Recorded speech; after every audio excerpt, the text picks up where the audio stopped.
Kaya. Ano yun? Ganun ako nakaganon dyan. Tignan niyo po yung mga kapilipino natin. Nagpe-pray taste po sila. Yan po. Summer yun. Ito po ay 22 euro. Pero masarap po siya. Sobrang sarap talaga. Hindi ka magsasawa na kumain. Mga kasama po namin. Ito po.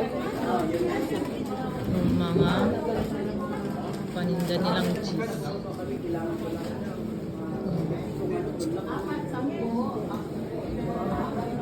Ano po, nagtatawag yung kaisa. Ano yan? Kulay. Ano ito? Ay, pig bread. Mari. It's look good. Pig bread.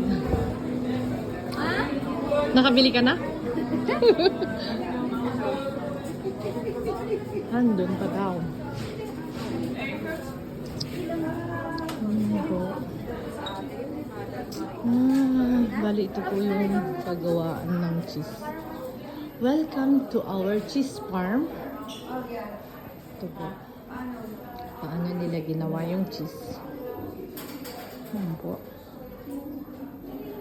Ang sarap. Sobrang sarap yung cheese. Thank you for watching, guys.